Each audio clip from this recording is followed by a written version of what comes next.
Hello, this is Rod, Appraiser Broker, and I just typed in here on, for Google, homes for sale in Quebec, Colorado. And let's look at these results because I want to show you a few things. So the first one coming up here is realtor.com, then Zillow's coming up, and then there's other private websites. Now there's one in particular that I'm fond of, which is coloradoforeclosures.com, but let me show you these others, and I'm going to just type in coloradoforeclosures.com for a minute here. Maybe you'll realize why I'm fond of it, because this is actually my site, and here's some properties, in Quebec, some land, and then this property right here, which I've got listed for sale, and others. You can see properties all over the state of Colorado. Nevertheless, as we go back here to these results in Google, it's hard to get up to the top of Google. Here's realtor.com. That's one place that you can see a number of the properties in Quebec or just about anywhere. And I noticed this other one, which is Zillow. And I don't trust Zillow very much. They've been very misleading when I've dealt with them in the past. Many agents have had negative experiences with them. And they're just, a lot of people, especially real estate agents, we really don't trust Google from the things that we've seen. And I thought I'd mention something here too, because I clicked on a property here. So this is a property that I clicked on right here, and I noticed something. I was trying to see who the listing agent is on this, and this is quite interesting because as I scrolled over here, this will give you an idea what Google does. It says learn how to appear as the listing agent. In other words, how you can mislead people into thinking that you are the listing agent for this property. And that's the kind of stuff that I've seen from Zillow. I've had people call me, totally lie to me on the phone, mislead me, and get me to put up money to get leads from Zillow. And they sell leads to realtors all over the country, and they have no problem, at least from my experience. The person I talked to, and I actually recorded the conversation, had no problem lying to me. And when I talked with his supervisor, found out, that I'd been misled. They agreed to cancel my subscription for some of the leads, but not for all of them, because he didn't lie to me in everything.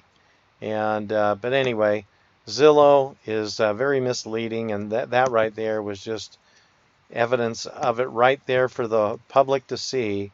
If they're willing to make someone, for money, by the way, appear as the listing agent. And there's 4 agents. Learn how to appear as the listing agent. Now, there might be a listing agent on this property, and I just saw someone there. I thought I saw another picture of a person there. Let's see if that is the listing agent or not. Listing agent, okay. So this gal here is the listing agent. Her name is Laura, and so here she is. It's sad.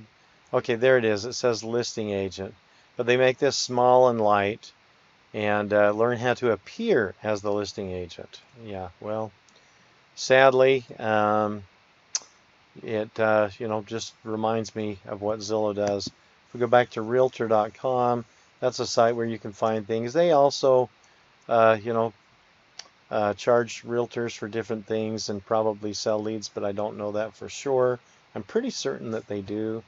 If you go to coloradoforeclosures.com, you can actually search by city all over the state and see it's the largest MLS in the state.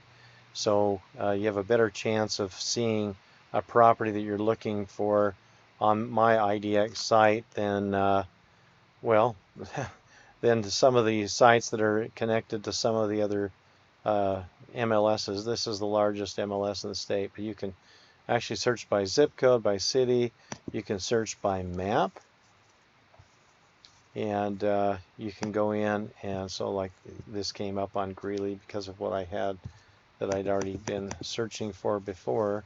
But you can zoom out and you can zoom into just any part of the state you want. I mean, here's basically the almost the whole state of Colorado right there. But you can zoom in anywhere you want, so you can move it somewhere. And this is down here near DeBeck, so something should be coming up right there. There's Rifle. Yeah, here's DeBeck, and this is actually the property that I've got listed right here.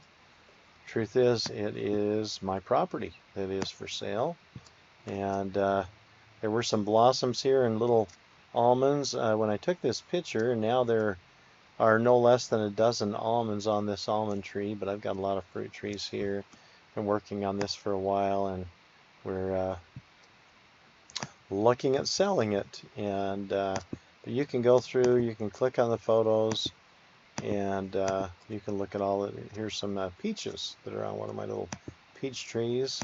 It's got 9-foot ceilings in it, and good sized kitchen, and it's actually got 9-foot ceilings, and so there are cameras, throughout the house, outside, and anyhow, it's an extremely well-built home with 2x6 walls, and not a very clear picture of. I don't know what happened with. We took different pictures with different phones, and I guess some of these are more clear than others. I'm not going to deny that everything could be cleaned up a little better, but we were driving a little ways and only had a short period of time. This is a brand new deck, and there's some elk antlers. You can't see them very clearly. Elk antlers out there on the end of the house. Anyhow, yeah, we've got really good water rights here, some of the best water rights in Colorado, and it comes off the Colorado River, but these are high priority rights that were established back in the 1800s, and so these are some nut trees and fruit trees that I've got planted in here, and if it clears up, we've got some cloudy skies. It's been raining a little. I'm going to get out there and mow in between the trees. Anyhow, and I've got a whole bunch of asparagus planted along here, and what's kind of neat that I never knew before is that the horses next door, they will reach through and eat the weeds, but they don't seem to touch the asparagus. And I've never known that, but that's what appears to be happening, so kind of exciting. And yeah, I wish we had something that would eat the weeds and leave what we want for everything that we grow, but that, as any of you that have grown things know, that's just not the way things usually are. Anyhow, you're welcome to use these sites, and like I said, ColoradoForeclosures.com is a site that I do recommend. It's a full IDX site where you can see properties all over the state. People find it pretty easy to use. It's not just foreclosures, it's properties, all types that are listed, whether they're bank owned. And there's only a few dozen of those right now because the economy's been pretty good. And western Colorado is nice and green right now, by the way, because of all the rain that we've had this year. And but anyway, enjoy the site. And I've got another big site up too, which is UtahForeclosures.com. And UtahForeclosures.com gives you access to virtually all the properties in the state of Utah. I've lived in both places, and actually we have residents in each state. So anyway, enjoy these sites, and you have a wonderful day. This is Rod, Appraiser Broker.